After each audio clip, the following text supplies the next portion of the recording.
Você surpreendeu a todos nós com a entrada do Gabriel Santiago, começando de frente no time titular. Queria a sua avaliação também sobre o Paulo Miranda e, logicamente, o resultado que acabou sendo um empate com gosto de derrota, né?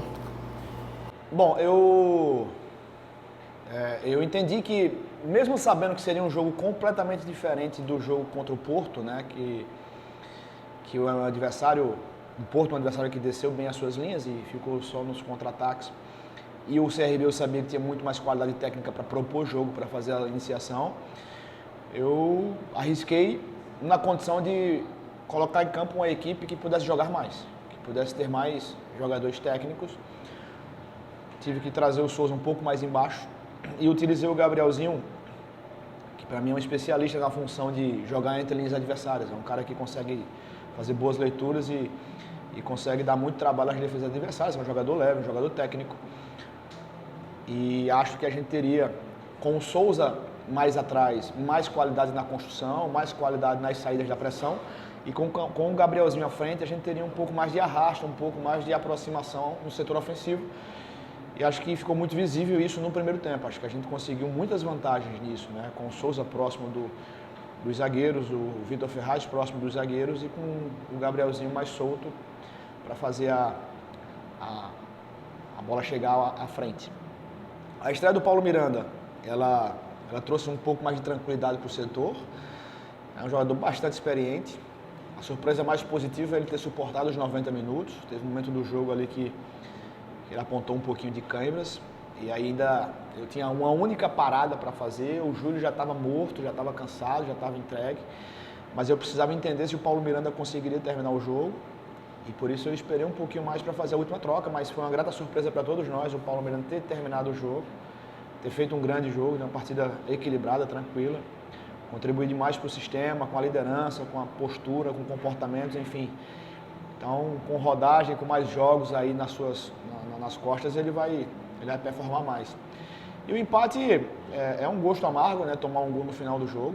A gente sai lamentando demais o resultado, porque acho que, até pelo próprio jogo, nós tivemos um volume ofensivo maior.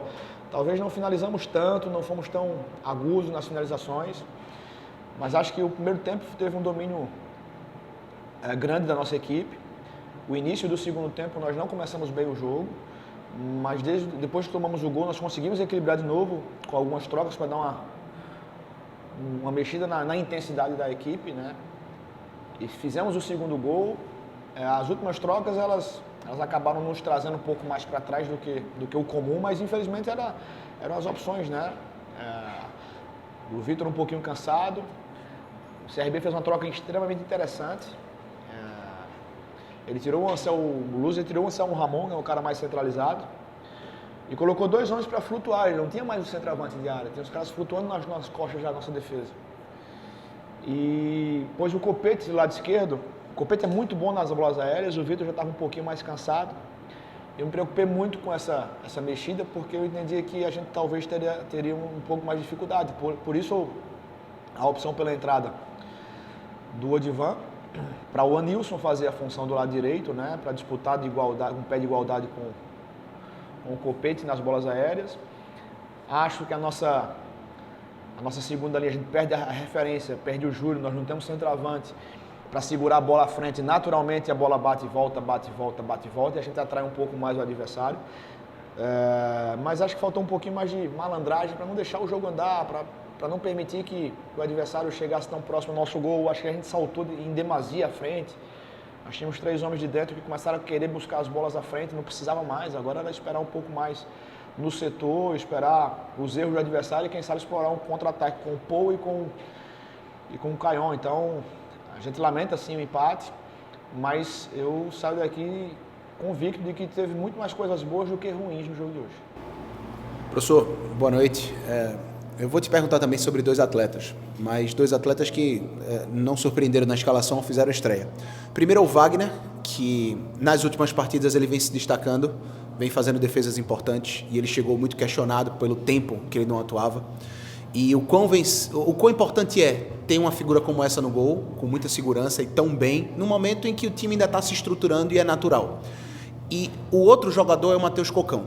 a gente está vendo uma impaciência muito grande do torcedor na arquibancada com ele, seja porque é remanescente da temporada passada ou não, mas o Matheus Cocão hoje acabou tendo a infelicidade de cometer o pênalti. Como manejar esse tipo de situação com um jogador tão jovem no começo de temporada? Então, esses dois atletas. Obrigado. Bom, eu acho que houve um preconceito muito grande, preconceito mesmo, assim, no julgamento da contratação do Wagner. A mim não é surpresa para mim o Wagner atuando bem. É lógico que a gente tá sujeito a erros, e ele está sujeito a erros. Tem jogos que ele vai errar, tem jogos que ele vai fazer mal, enfim, faz parte do atleta, do profissional. Mas marcaram um X no pé da contratação do Wagner de uma forma absurda, assim, uma coisa sem pé, sem cabeça. Inventaram algumas histórias absurdas, assim. O Wagner, lógico, que tem algumas avarias de cirurgias recorrentes do joelho, mas o Wagner jogou o ano pelo Chapecoense. Eu enfrentei o Wagner na Chapecoense, eu tenho vários amigos dentro da Chapecoense, eu conversei com vários amigos antes de certificar que o Wagner estava completamente, clinicamente são para exercer a função. Ele deixou de jogar alguns jogos na fase final por uma opção, até uma mexida mesmo, na troca de treinador. Acontece demais, acontece comigo também. O treinador que chega quer fazer uma mexida mais substancial, e aí ele tirou o Wagner e colocou o Saulo para jogar, mas não foi uma questão técnica, não foi nada que justificasse uma possível saída, foi uma opção do treinador.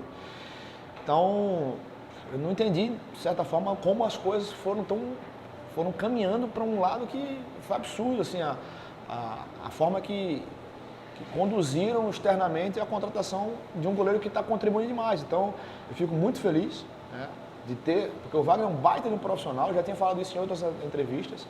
É um cara que agrega demais ao vestiário, é um dos líderes da nossa equipe, é um cara que tecnicamente está dando mais do que... Está sendo um protagonista, né? A gente nunca espera que o goleiro nosso seja protagonista, mas é bom ter um cara lá atrás que segura a onda, segura a peteca. E fico feliz do Wagner estar tendo essa condição de protagonismo, né? Sobre o Cocão, a exposição do Cocão em relação a outros jogadores de meio é porque o Cocão sempre coloca a cara a tapa. É o cara que busca o jogo, é um cara que procura o jogo. E naturalmente o cara que procura o jogo, o cara que joga mais, ele erra mais. É natural que ele acabe errando um pouquinho mais. Hoje, infelicidade do pênalti cometido, num erro, né, numa abordagem desnecessária.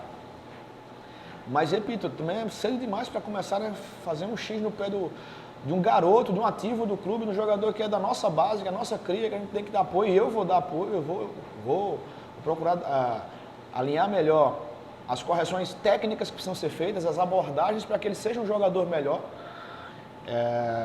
E, repito, assim, uma das maiores virtudes dele é que quando o jogo tá ruim, tá difícil, ele não deixa de aparecer pro jogo, ele não deixa de jogar, ele não deixa de dar as opções. E eu geralmente, quando coloco o Cocão, eu coloco nessa expectativa. Hoje eu pus o Cocão porque eu sentia que o CRB encaixou melhor a marcação no segundo tempo. Eles conseguiram subir 2 homens para marcar melhor o Vitor e o Souza, que estavam iniciando o jogo.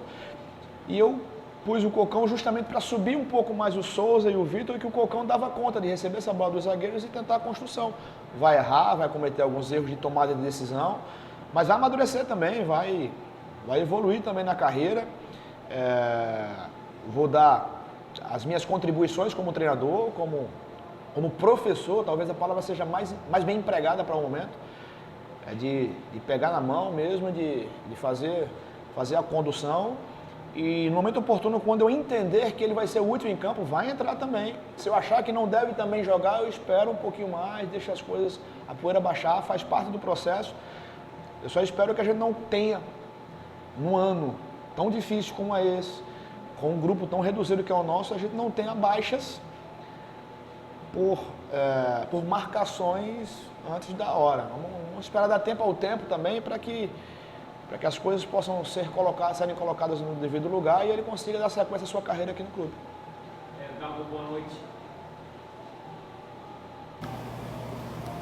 Dado, boa noite.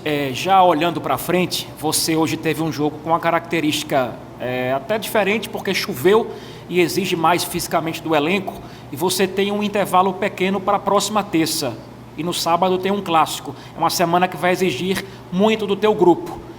Considerando que você tem um elenco enxuto para a próxima terça, não há muito o que fazer sobre mexer muito no time, ou você vai esperar a avaliação física para definir a equipe para o jogo do Afogados? São as duas coisas, não tem muita coisa o que fazer, mas é prudente esperar uma avaliação. Amanhã nós já nos reapresentamos no CT, já vamos fazer uma reavaliação dos jogadores que finalizaram o jogo hoje, né? Alguns já estavam um pouquinho mais desgastados do que o normal em outros momentos, em outros jogos. Então nós vamos avaliar, mas deixar claro uma coisa, nós estamos pensando no jogo do Afogados. Eu vou avaliar a melhor condição, a melhor escalação para enfrentar o Afogados na terça-feira. Espero ter todos os jogadores à disposição. Caso eu não tenha jogadores à disposição para dar o seu melhor, o seu 100% no jogo de Afogados, não vai jogar. Mas o pensamento é voltado para o jogo da terça-feira, é o nosso próximo adversário, nosso próximo desafio, e a gente precisa vencer para sempre continuar brigando na parte de cima da tabela. Dado, queria que você falasse do Caion, porque é um menino de 18 anos, começou no profissional ano passado, fez o 8º jogo dele nessa temporada e fez o primeiro gol como profissional. Dali de cima ele pareceu bastante emocionado até na hora do gol. Então eu queria que você falasse das oportunidades que você vem dando para ele, da liberdade que você vem dando para ele e o resultado que ele vem te apresentando. E se possível, desculpa, já queria aproveitar que você comentasse também o fato da torcida que hoje voltou a trazer instrumentos para o estádio, algo que não acontecia desde antes da pandemia, o quanto isso contribui para o jogo. Falando um pouquinho sobre o Caion, eu acho que, sendo bem justo, não sou eu que estou dando a oportunidade para ele. É ele que está nos dando a confiança de ganhar mais minutos em campo. Em treinamentos, em jogos treino, com a conduta dele interna, com a dedicação de todos os treinamentos, com a forma de entender as orientações, com a forma de buscar a evolução. No gol dele até me empolguei um pouquinho, até passei dos limites ali do... Mas assim, o gol que ele fez foi um gol que foi trabalhado na pré-temporada inteira. E por isso eu me empolguei um pouco mais, porque é uma jogada que inicia por um lado e termina pelo outro, né? E o extremo do lado oposto, ele precisa realizar a leitura mais correta de fazer essa abordagem, porque ele acaba sendo um elemento surpresa sempre. Geralmente os caras vão marcando o centroavante e esquecem o cara do lado oposto. E aí teve o mérito do passe do Vitor Ferraz rasgando o meio para o Souza achando o Paul na extrema esquerda, o Paul cortando para dentro e levantando a cabeça, o Júlio entrando no primeiro pau, levando marcação e ele achar o Caion. Ou seja, assim, a coisa foi tão desenhada na minha cabeça que eu... Quase que eu falo um palavrão aqui. Aconteceu. E quando eu vi que tinha sido ele, porque é um dos caras que são muito mais atentos às orientações. Então, assim, são aqueles feedbacks internos que fazem, puta, vale a pena, velho, olha que coisa linda que aconteceu, e o cara tá lá se dedicando ao extremo. Então, ele foi premiado. E ele vem sendo premiado, não sou eu que estou dando as oportunidades. Ele que está conseguindo, por natureza, pelas boas atuações, as entradas que ele vem fazendo, sempre dando contribuições técnicas, táticas, às vezes físicas, ou seja, um moleque que é muito querido por todos e hoje saiu premiado com esse gol. É uma pena que não tenha sido o gol da vitória, que até então eu esperava que fosse, mas é o primeiro de muitos aí que vão vir pela frente. Sobre a torcida, você fez uma colocação que, sinceramente, eu nem sabia. Eu senti uma atmosfera diferente hoje. Eu até me surpreendi, caramba, que coisa legal, que ambiente bacana, que coisa legal, e eu não tinha percebido que era por conta desse retorno, assim, dos instrumentos. Pô, é muito bacana, isso é futebol, isso é isso que é a festa, né? É isso que eu acho que as minhas memórias afetivas lá de trás, na época de moleque, de criança, sempre vem com as charangas, né? Aqui em Pernambuco a gente fala muito sobre isso, sobre charangas, e foi muito legal, foi muito bacana. O torcedor acho que também se divertiu mais. O jogo também acaba tendo um contexto um pouquinho diferente, né? E a atmosfera foi totalmente diferente. Que bom que voltaram. Espero que não saiam mais, né? Que a gente consiga manter aí com segurança sempre essas manifestações externas que são sempre benéficas para o futebol. Dado, boa noite. Hoje o Náutico teve, para muitos, o confronto mais... Dado, boa noite. O Náutico hoje teve, para muitos, o confronto mais difícil até aqui da temporada. Eu queria que você avaliasse o que é que dá para tirar de lição de um jogo que o Náutico toma um gol nos minutos finais e também de enfrentar uma equipe que está uma divisão acima do Náutico. Tecnicamente, eu não tenho dúvidas de que foi o principal adversário. Acho que a maior comprovação disso são as últimas trocas do CRB. Os 3 jogadores que entraram no segundo tempo no finalzinho, que deram uma contribuição técnica muito grande e que a gente sabe que faz parte também do processo e nós não temos todas as opções para isso. Mas eu acho que nós somos dominantes no primeiro tempo, nós somos equilibrados. Infelizmente, tomamos o gol no final que talvez com vitória isso fique muito mais amplo, muito mais expressivo, muito mais claro.